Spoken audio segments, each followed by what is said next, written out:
video format. I'm just going to do it as a live stream and we're just going to knock it out real fast. So the first thing I want to talk about is how to profit during a market correction. Now I know I've covered this a lot before, especially over the past 3 months as I've been warning you guys that a market correction was coming, but we do have a lot of new people to the channel that have not watched those prior videos, and you guys have been asking me how to actually profit during a market correction. So let me go over a few tips. First of all, as we look at the indices, we can see that we have the S&P and then we also have a NASDAQ, and I want to focus on those two. So the first thing I want to show you guys is over here on the, what we have is, I call them ETFs. So what we want to do is we want to look at an inverse leveraged index ETF. Okay. That's a lot of words, so let's unpack that. First of all, what is an index? An index is something like an S&P and a NASDAQ. What's the index ETF? Those are SPY for the S&P and QQQ for the NASDAQ. And what those do is they pretty closely match the movement of the S&P and the NASDAQ.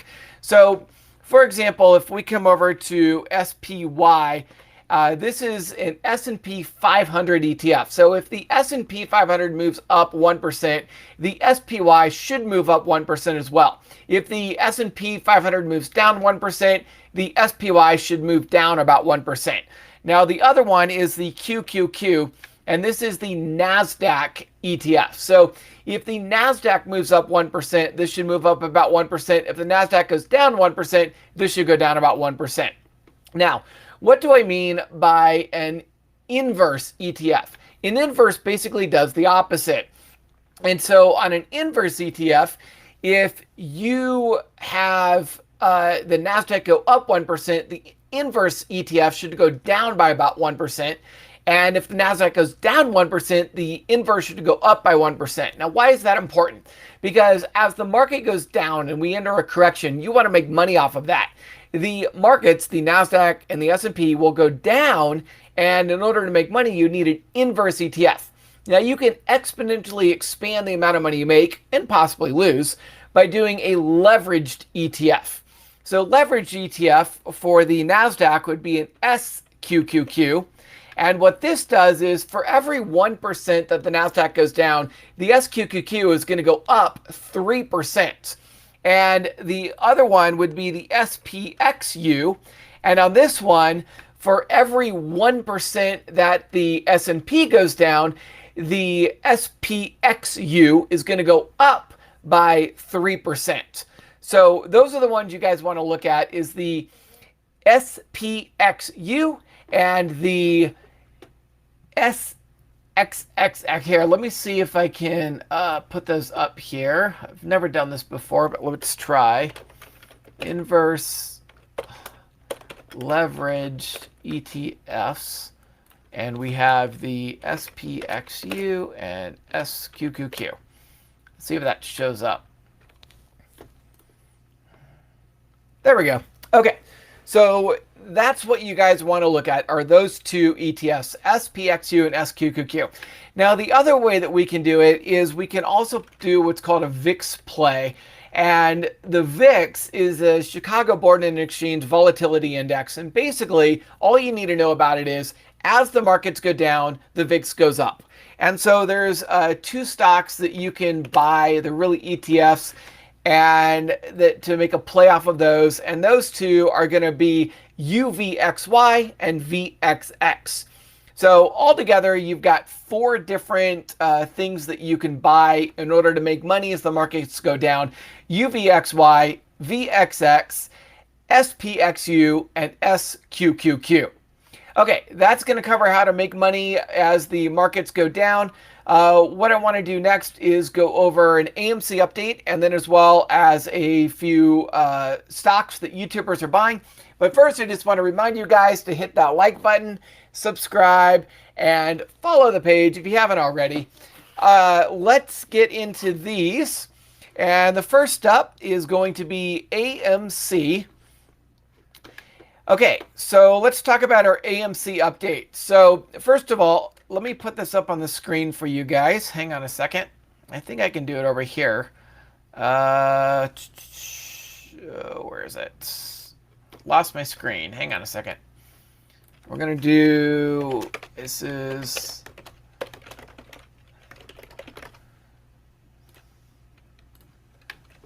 okay, so AMC, which is AMC Entertainment. So I've got good news and bad news for you guys on AMC.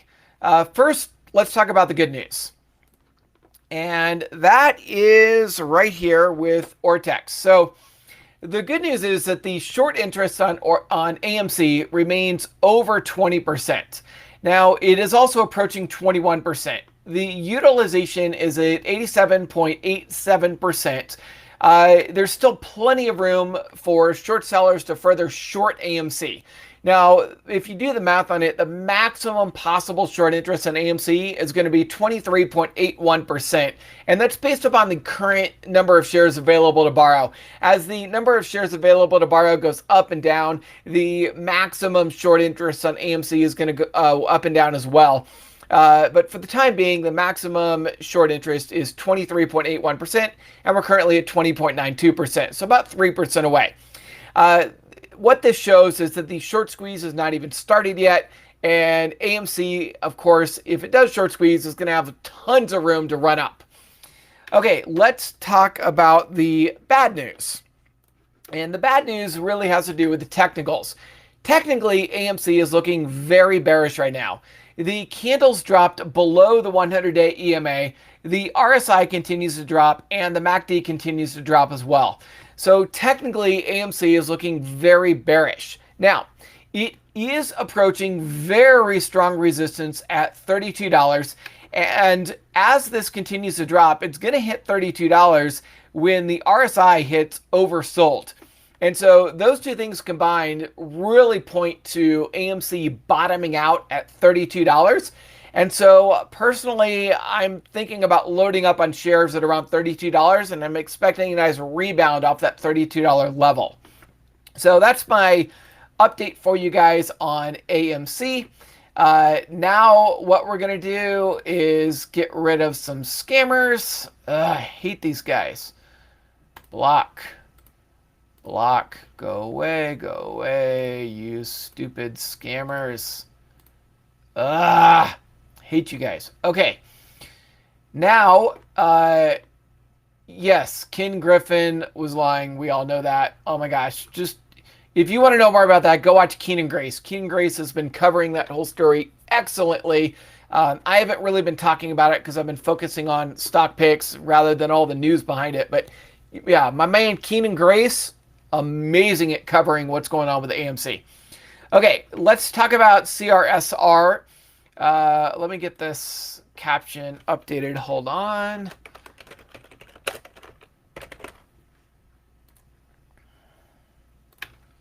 Okay, CRSR, Corsair Gaming. So this is a hardware manufacturer for computer-based gaming and game streaming. Jeremy with Financial Education bought more shares of CRSR as well as a January 2024 LEAP call option on Wednesday. He selected the $25 strike price and he paid $9.55. That gives Jeremy a $34.55 break-even price. So long as CRSR closes at or above $34.55 by January 2024, Jeremy will make money on this play. Now, I think that's quite reasonable considering that CRSR was trading at that level right up until a few months ago. The thing is, with a forward PE ratio of 14.76, Jeremy should make a decent profit on this play. Now, you might be able to get a better price than Jeremy got if you're patient, though, because technically CRSR is a falling knife right now. All of the indicators look bearish. The candles are below all of the EMAs. The RSI is dropping. The MACD is dropping. I would wait for CRSR to bottom out and start showing signs of rebounding before buying either stocks or options. And the next thing we're going to talk about is DLTR. This is Dollar Tree. Let me update the caption real fast.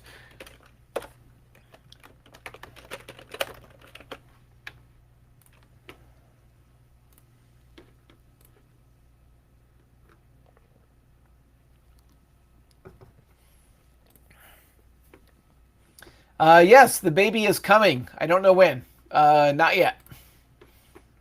Okay. Dollar Tree. So with Dollar Tree, this is an American discount retailer store.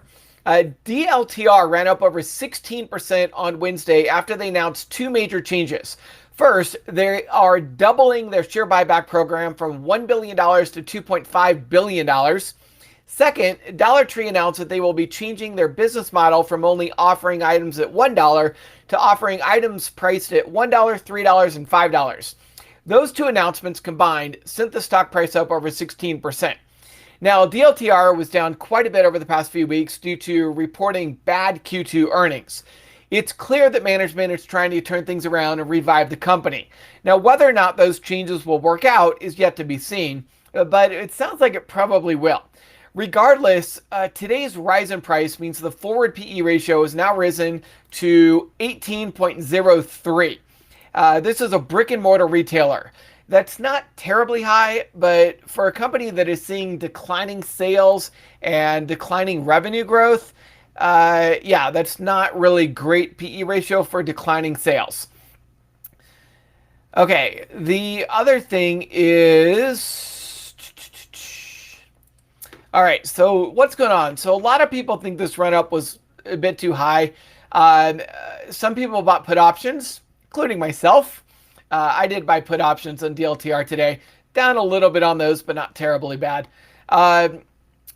Basically, we'll have to see what happens. Now, technically, DLTR jumped from, look at this, below the 10-day EMA to above the 300-day EMA. It literally crossed all of the EMAs in one day. Oh, and look at the weekly chart. Check this out. On the weekly chart, today, this was done from today, on the weekly chart, we went below all of the weekly EMAs to above all of the weekly EMAs. That's crazy. It's not happened before, at least in the past couple of years on DLTR. So really big run up. Let's see. I went back. Oh, yes. On the weekly chart, I went back and looked 10 years back. And Wednesday's jump gives DLTR the second largest 1 week jump in all of the past 10 years. So that's why I think it was too much too fast. On the daily chart, I went back 1 year, and each time DLTR had a big daily jump, the share price rose the next day, but then fell the following day, which means DLTR is set to rise on Thursday before dropping on Friday. So that actually lines up nicely with the U.S. politicians failing to pass the appropriations bill on Thursday and the government shutting down on Friday. I think we're going to get a little bit of a rise in the stock markets on Thursday and then a big dump on Friday. Let me just check the futures for you guys real fast. And it looks like the futures right now are sitting at about, wow, they're way up, like 0.79 to 0.80%. The futures are way up. So here's what I think is going to happen. I think we're going to have, let me just pull up the S&P real fast so you guys can see this. So I think we're going to have a big rise in the futures right back up to the 50-day EMA. And then I think we're going to crash on Friday. That's my prediction. And so going back to DLTR, I think that'll line up as well. Rise on Thursday, crash on Friday. So let's see, if you think DLTR rose and went up too fast and it's going to fall back down a little, you might want to consider buying put options on DLTR on Thursday. Now, looking a little bit further out, though, Larry Jones reminded us that DLTR will probably increase in price as the economy gets bad. Being that this is a retailer, pretty much all companies that all companies that focus on low-priced items, such as DLTR and Walmart, which is WMT, they tend to go up as the economy gets bad because people's budgets get constrained and people tend to start to save money by shopping at places like Dollar Tree and Family Dollar and Walmart. So again, things could get bad if the government shuts down or there's some sort of financial crisis or there's some serious issue in the economy that could cause DLTR to rise up longer term. So just keep that in mind. And that's all I got for you on that. Let's move on to the next one. It's HNST. Let me update my thing real fast.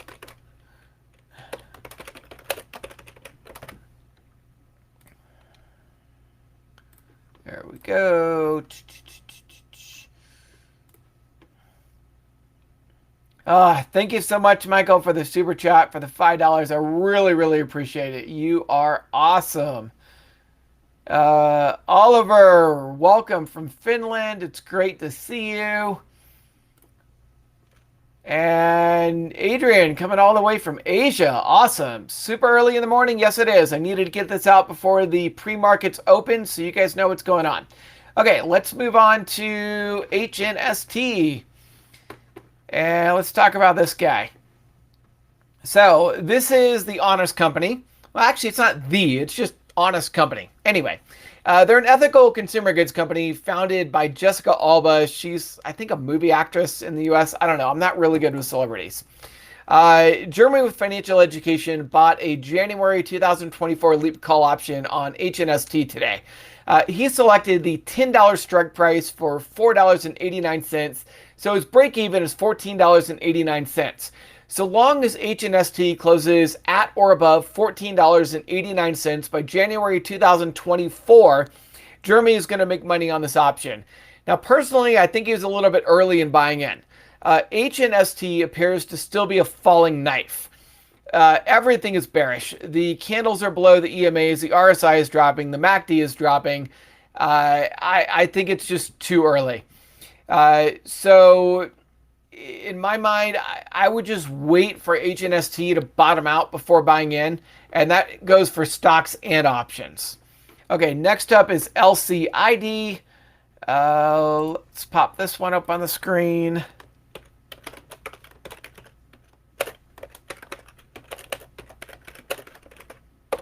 If I can type. There we go. Cool beans. Let me just clean up some of these past ones real fast. Okay. So Lucid Motors, Lucid Group.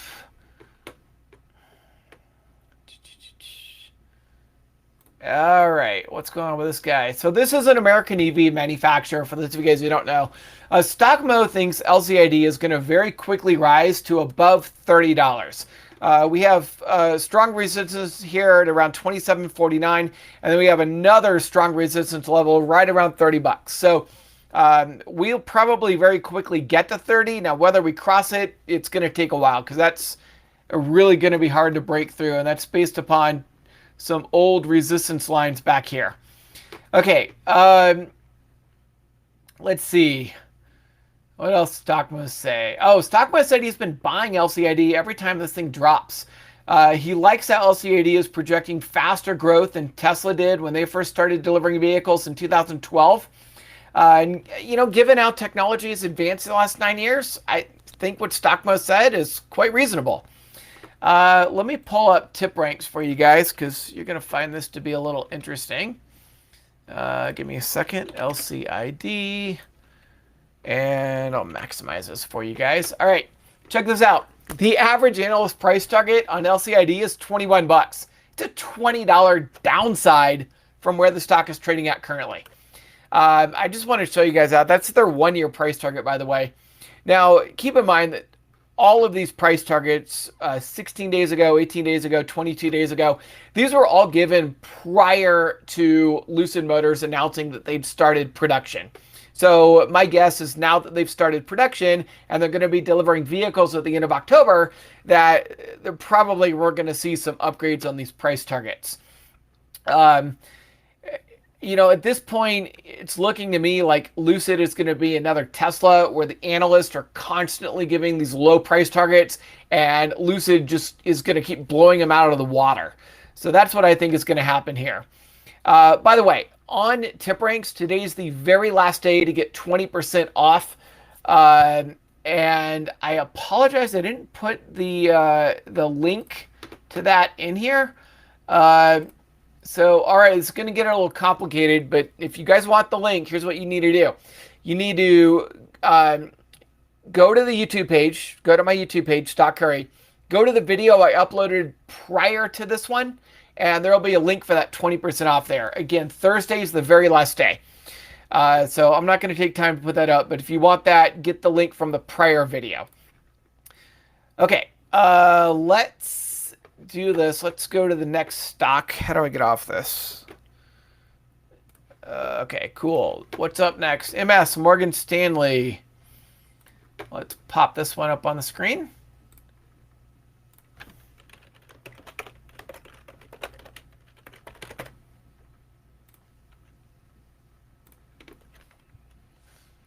Okay, let's see what's going on with Morgan Stanley today. Well, first of all, this is an investment bank. Larry Jones said he had started buying MS.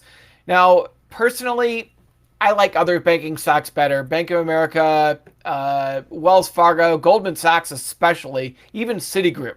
And the reason is because right now, Morgan Stanley has one of the higher PE ratios amongst the banking stocks at 13.6. Just to give you some comparisons, we pull up Citigroup here. Their PE ratio is 7.19. If I pull up, let's see, Wells Fargo, WFC, they're a little bit higher. Their PE ratio is 10.89. If I pull up Goldman Sachs, their PE ratio is 7.2 run. And then, going back to Morgan Stanley, we are, let's see, Morgan Stanley was all the way up at 13.6. So it's almost double what the PE ratio is on all the other banking stocks.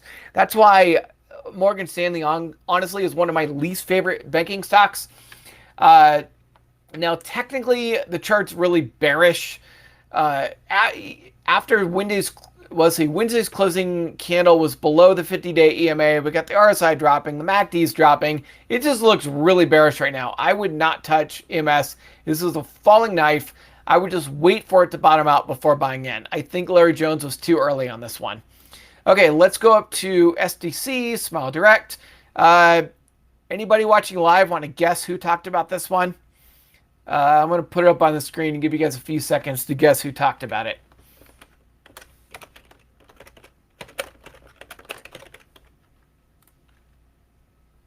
All right, let me go look at the comments, see if you guys got the guess right. Don't see any comments yet. Might be a delay, but it was Jeremy with Financial Education. This is one of his favorite stocks. You guys got it. Jeremy. Good job, guys. Okay. Yes, it was Jeremy. So SDC is a manufacturer of teeth straightening aligners. They're a direct competitor to Invisalign.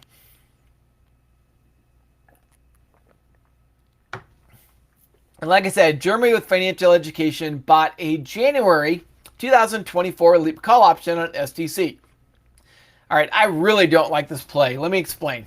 He selected the $5 strike price, which cost him $3.25. That gives Jeremy an $8.25 break-even price. So long as SDC closes at or above $8.25 in January 2024, Jeremy's going to make money on this play. Now, here's why I don't like this. First of all, I don't like to buy options on any stock that's under $10. In my experience, the reward just does not outweigh the risk. Let's look at Jeremy's option on SDC. He paid $3.25 for a stock that's worth $5.25. So he's only going to profit an extra $2 per share, and he's taking on the full risk of that option going to zero. Personally, I would just much rather pay the extra $2 per share and buy the stock. That way, I can sell covered calls on the stock. And I guarantee you that over the next 3 years, the money that I make off of the covered calls is going to far exceed the $2 that Jeremy would get from his option. So again, I don't like to buy options on stocks that are less than $10. I find it's always better just to buy the shares. So that's that. I really don't like Jeremy's option play on this. I think he just should have just loaded up on more stocks. And I know he's got stock too. But yeah, this sucker, I just buy the stocks. But not yet, of course, because it's a falling knife. Below all of the EMAs, RSI dropping, MACD not only dropping, but just had a death cross. So this is really bearish. I would not be surprised if you were able to buy STC at like $4.50 or even $4. So I like the company. I like the concept, but technically it's not looking good right now. I'd wait on this one. Okay, next up is TTCF, another Germany stock. Let's see. Let's put this guy up here.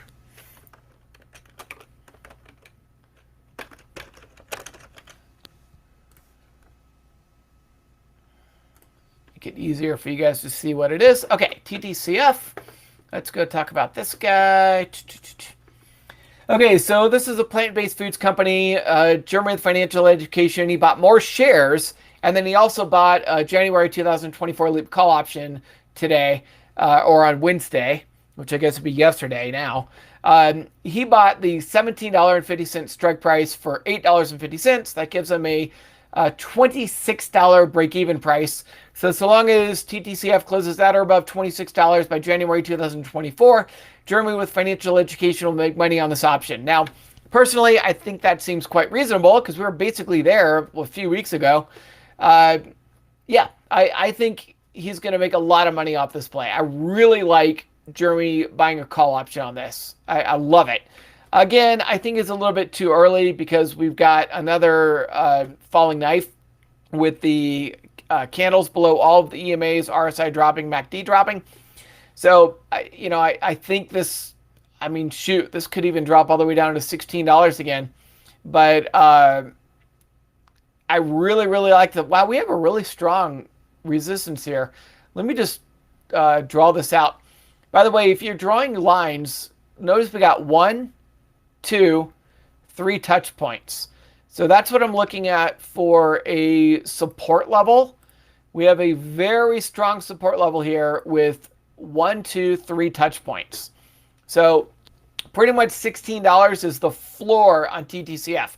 I would say if TTCF gets down to $16 again, I would load up on call options. That's just what I personally would do. In fact, I probably will if I remember. I probably will remember because Jeremy will talk about it. Okay, let's go on to the last one, and that's VYGVF. This is a penny stock, so it's the OTC markets. This is not going to be Webull tradable. You'll have to buy this one on Interactive Brokers or another traditional broker, not Webull. So VYGVF, and this is Voyager Digital. By the way, I looked at the Voyager Digital crypto trading platform, and it actually looks really good. I really like their platform. So I think this company is going to do well. Okay, this is the only one that's not completely a falling knife. So let's talk about it. This is a crypto exchange similar to Coinbase. Germany with financial education bought more VYGVF on Wednesday. I said earlier, I think we covered this like a week ago, that VYGVF was a falling knife. And I said you should wait for it to bottom out before buying. Now that's still true, but we are seeing signs of VYGVF bottoming out. We don't have confirmation of a rebound yet, though. So let me explain. There's a really good chance that Wednesday was the bottom on VYGVF. And there's a good chance we're going to start going back up on Thursday. Here's why. Let me see if I can zoom it. There we go. You see this candle right here? This is called an inverse hammer. Just think about like Thor's hammer if it was like upside down. That's kind of what this looks like. It's called an inverse hammer. And technically, it's a sign of a reversal. It's a reversal pattern. And generally, when you have a downtrend and you get an inverse green hammer, it means the stock is going to reverse and start going up from here.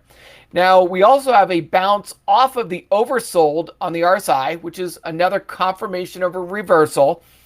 We also have the MACD histogram rising, which is a sign that we are near a bottom. But we don't have confirmation. So here's what confirmation is. Confirmation is two things. I look for two things for confirmation. Number one, I'm looking for the MACD to have a golden cross. A golden cross is when the gold line crosses above the blue line. Here's a golden cross right here. This is a golden cross where the gold line crossed above the blue line. The opposite to that would be a death cross where the gold line crosses below the blue line. So one confirmation is gold line crossing above the blue line. The second thing I'm looking for confirmation is for the candles to get to close above the 10-day EMA. Right now, the 10-day EMA is at $10.86. This will drop over the next few days as we get closer. But once the candles close above the 10-day EMA and we get a golden cross, that will be confirmation of a rebound. So that's what's going on with VYGVF. I think it's very close to a bottom, and we're pretty much real close to, we just don't have confirmation yet. Okay, let's clear this guy right here. Look through the comments one last time before we sign off. All right, guys, I really appreciate you guys watching. Like I said, I just wanted to throw this together real fast to make it super fast for me so I can get to bed. One more reminder to hit that like button, subscribe, and follow the page if you haven't already. I hope you guys have a lot of success trading, and I'll see you tomorrow.